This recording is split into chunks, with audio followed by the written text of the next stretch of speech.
Malam itu angin berhembus pelan menyapu rawa di pinggiran hutan Kalimantan. Bulan menggantung pucat di langit yang kelabu, memantulkan cahaya samar ke permukaan air yang tenang. Di tempat yang jarang didatangi orang itu, berdiri sebuah kuburan tua yang mulai terlupakan. Nisan-nisannya miring, sebagian tertutup lumut, sebagian lagi tenggelam dalam semak liar. Di sanalah seorang pria bernama Cecep, melangkah perlahan sambil memanggul ember dan membawa senter kecil. Cecep adalah pemancing belut asal Kalimantan, namun darah Sunda mengalir deras dalam dirinya. Sejak kecil ia dikenal ramah, santun, dan selalu tersenyum. Wajahnya tampan dengan sorot mata teduh. Hobi yang paling ia cintai adalah mencari belut di tempat-tempat yang menurut orang lain aneh dan menyeramkan. Warga sekitar sebenarnya sudah memperingatkan Cecep agar tidak memancing di kuburan tua itu. Kata mereka, tanahnya basah karena menyimpan banyak cerita yang belum selesai. Namun,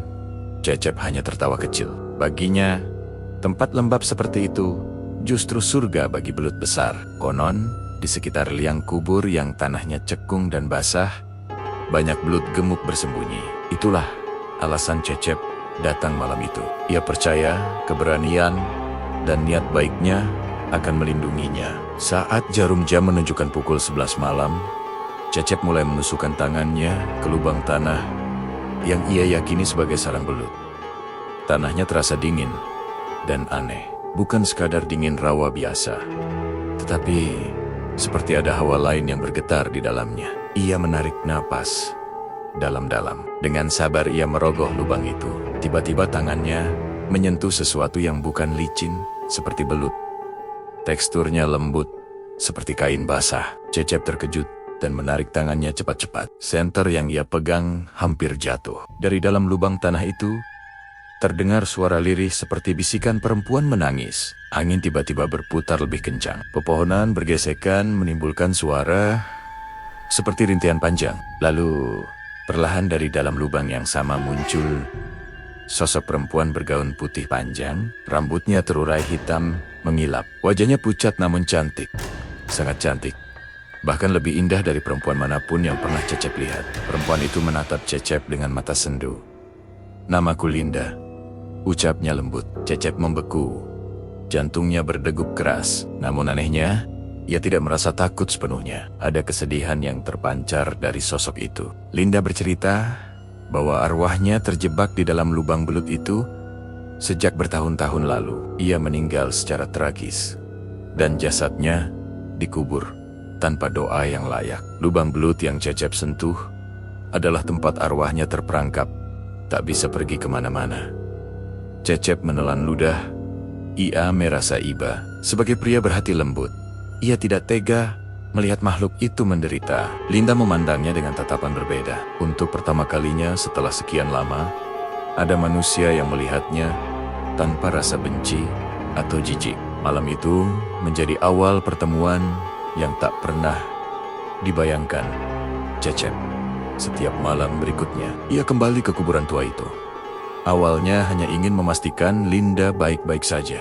Namun, lama-kelamaan, percakapan mereka menjadi semakin hangat. Linda tersenyum setiap kali Cecep datang. Ia tak lagi hanya berdiri menyeramkan di balik kabut. Ia duduk di atas batu nisan tua, bercerita tentang masa lalunya, tentang impian yang tak sempat terwujud, tentang rasa sepi yang mengikatnya di lubang tanah gelap itu. Cecep merasa hatinya tergerak. Ia tidak pernah membayangkan bisa jatuh cinta pada sosok yang bukan lagi manusia. Namun, ketulusan tidak mengenal batas dunia. Tanpa mereka sadari, ada mata lain yang mengawasi dari balik pepohonan. Di atas dahan tertinggi pohon beringin tua, melayang sosok menyeramkan dengan kepala terpisah dari tubuhnya. Rambutnya panjang kusut, organ dalamnya menjuntai mengerikan. Dialah Lastri Kuyang yang sudah lama menghuni hutan itu. Lastri sudah lama memperhatikan Cecep. Baginya, pria itu berbeda, tampan, pemberani, dan berhati bersih. Selama ratusan purnama, ia berkelana mencari energi kehidupan manusia. Namun kali ini, yang ia rasakan bukan sekadar haus darah. Ia merasakan ketertarikan. Ketika Lastri melihat Linda semakin dekat dengan Cecep, rasa cemburu membakar jiwanya yang gelap. Suatu malam, saat Cecep berbincang dengan Linda, angin tiba-tiba berubah panas. Aroma anyir menyebar di udara. Linda menoleh tajam. Ia tahu kehadiran siapa itu. Lastri muncul melayang dengan tawa melengking. Suaranya memecah kesunyian kuburan. Cecep, ikutlah denganku. Aku bisa memberimu kekuatan dan kekayaan. Bisiknya menggoda. Cecep berdiri tegak, walau lututnya gemetar. Ia menolak dengan sopan, namun tegas. Ia mengatakan bahwa ia tidak menginginkan kekuatan gelap apapun. Lastri murka. Ia menuduh Linda mencuri hati pria yang diinginkannya.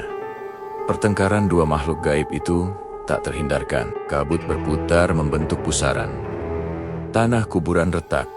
Nisan-nisan bergetar. Linda yang biasanya lembut berubah tegas. Demi melindungi Cecep, ia mengerahkan seluruh energi arwahnya. Cahaya putih samar memancar dari tubuhnya. Lastri menyerang dengan tawa mengerikan. Rambutnya memanjang seperti cambuk. Suasana menjadi kacau. Cecep yang menyaksikan itu merasa bersalah. Ia tak ingin kedatangannya justru membawa kehancuran. Dengan suara lantang, ia berdoa. Ia memohon perlindungan kepada Tuhan agar tidak ada lagi kebencian di tempat itu. Doanya tulus, keluar dari hati yang bersih. Tiba-tiba, cahaya dari langit menyambar tanah. Kuburan bukan petir biasa, melainkan sinar hangat yang menenangkan.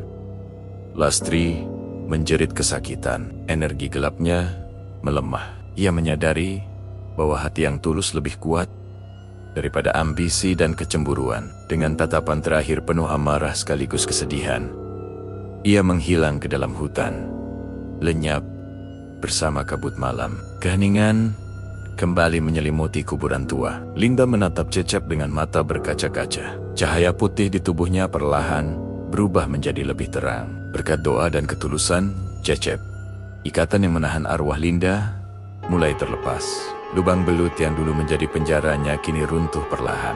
Namun sebelum benar-benar pergi, Linda diberi satu kesempatan. Kesempatan untuk memilih. Ia memilih tetap di dunia, bukan sebagai arwah penasaran, melainkan sebagai manusia kembali. Cahaya menyelimuti tubuhnya, dan perlahan wujudnya menjadi nyata. Cecep menyaksikan keajaiban itu dengan air mata haru. Pagi mulai menyingsing. Kuburan tua tampak berbeda, tidak lagi seseram sebelumnya. Burung-burung berkicau di pepohonan. Di hadapannya berdiri Linda dalam wujud manusia seutuhnya. Cantik dan hangat dengan senyum yang kini tak lagi menyimpan duka. Waktu berlalu. Cecep tidak lagi memancing belut di kuburan. Ia tetap mencari belut di rawa biasa. Namun hidupnya kini ditemani Linda. Warga sekitar heran melihat perubahan kuburan tua yang kini terasa damai. Tak ada lagi suara tangisan malam atau bayangan menakutkan. Cecep dan Linda membangun kehidupan sederhana penuh cinta.